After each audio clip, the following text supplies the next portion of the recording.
नमस्कार दोस्तों, स्वागत है आपका हमारे चैनल पर। आज के वीडियो में हम बात करेंगे एक ऐसी महत्वपूर्ण घटना के विषय में जो हिंदू धर्म की प्रमुख घटनाओं में से एक है।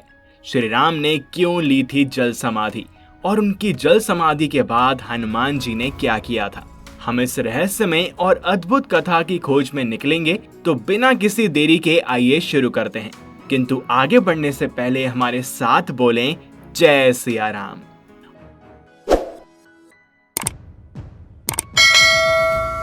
अयोध्या आगमन के बाद श्री राम ने कई वर्षों तक अयोध्या का राजपाट संभाला और इसके बाद गुरु वशिष्ठ व ब्रह्मा जी ने उनको संसार से मुक्त हो जाने का आदेश दिया।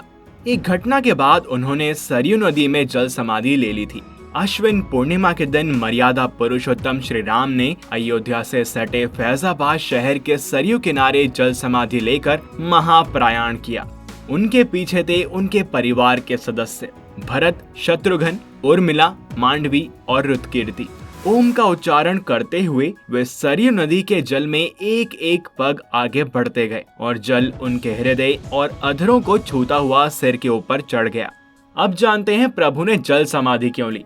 यमराज ये जानते थे कि भगवान की इच्छा के बिना भगवान ना तो स्वयं शरीर का त्याग करेंगे और ना शेषनाग के अंश अवतार लक्ष्मण जी।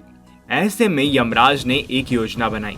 एक दिन यमराज किसी विषय पर बात करने प्रभु के पास आ पहुंचे।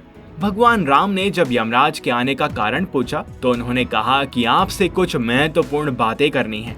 भगवान श्री राम यमराज को अपने कक्ष में ले गए। यमराज ने कहा कि मैं चाहता हूं कि जब तक मेरी और आपकी बात हो उस बीच कोई इस कक्ष में ना आए। यमराज ने अपनी बात को आगे बढ़ाते हुए कहा कि अगर कोई इस बीच में आ जाता है तो आप उसे मृत्यु दंड देंगे।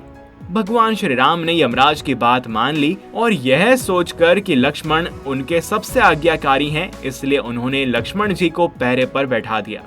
यमराज और श्री राम की बातें जब चल रही थी तो उसी समय दुर्वासा ऋषि वहां पर आ गए और श्री राम से तुरंत मिलने की इच्छा जताई। लक्ष्मण जी ने कहा कि प्रभु श्री राम अभी यमराज के साथ विशेष चर्चा कर रहे हैं।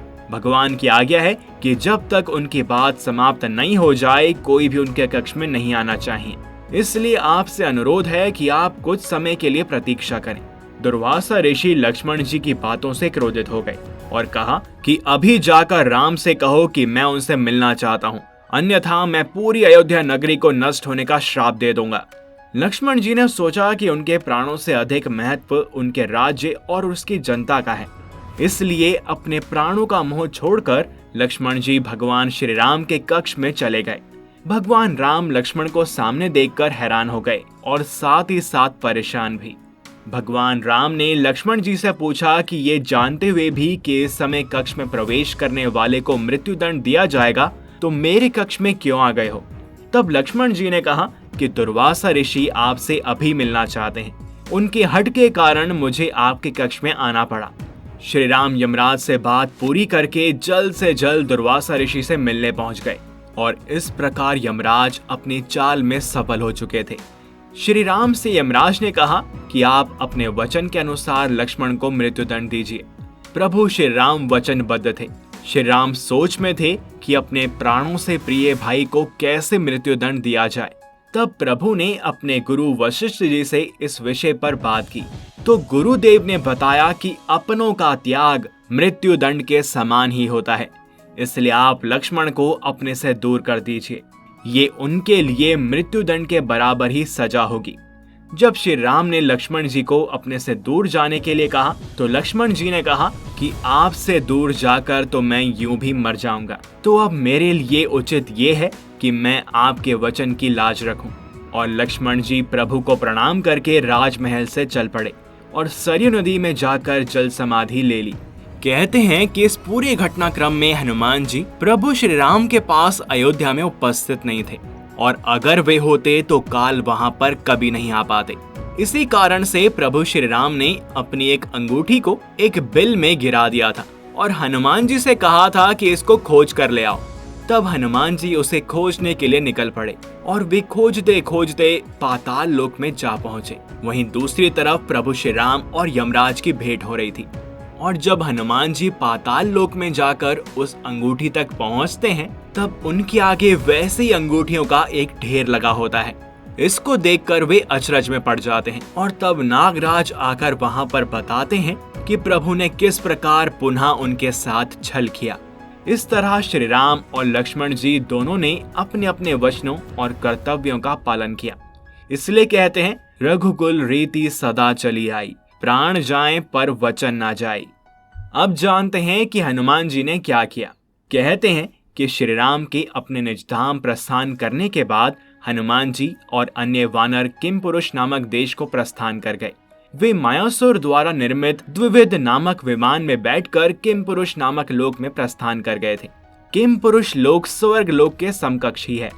ये किन्नर, वानर, यक्ष, यज्ञभुज आदि जीवों का निवास स्थान है। वहाँ भूमि के ऊपर और भूमि के नीचे महाकाय शहरों का निर्माण किया गया है। योधे, इश्वास, प्रहुर्त आदि वानरों के साथ हनुमान जी इस लोक में प्रभु राम जी की भक्ति, कीर्तन और पूजा में लीन रहते हैं। अब जानते हैं कि किमपुरुष नामक क्षेत्र कहाँ है। किमपुरुष नेपाल के हिमालयी क्षेत्र में आता है। प्राचीन काल में जम्बू द्वीप के 9 खंडों में से एक किमपुरुष भी था। नेपाल और तिब्बत के मध्य कहीं पर किमपुरुष की स्थिति बताई गई है। हालांकि पुराणों के अनुसार किमपुरुष हिमालय पर्वत के उत्तर भाग का नाम है। ऐसा भी उल्लेखित मिलता है कि इस स्थान पर मानव की आदिम जातियां निवास करती थीं। यहीं पर एक पर्वत है जिसका नाम गंधमादन कहा गया है। तो गंधमादन पर्वत कहाँ है? हनुमान जी कलयुग में गंधमादन पर्वत पर निवास करते हैं और इस बात का वर्णन श्रीमद् भागवत में आता है। उल्लेखनीय है कि अपने अज्ञातवास का समय हिमवंत पार करके पांडव गंधमादन के पास पहुंचे थे। एक बार भीम सहस्त्रदल कमल लेने के लिए गंधमादन पर्वत के वन में पहुंच गए थे, जहां उन्होंने हनुमान जी को लेटे देखा और फिर हनुमान जी ने भीम का घमंड चूर किया था। गंधमादन में ऋषि, सिद्ध, चारण, विद्याधर, देवता, गंधर्व, अप्सराएं और किन्नर निवास करते हैं। वे सब यहाँ निर्भीक विचरण करते हैं। हिमालय के कैलाश पर्वत के ऊपर में स्थित गंधमादन पर्वत है। यह पर्वत कुबेर के राज्य क्षेत्र में था।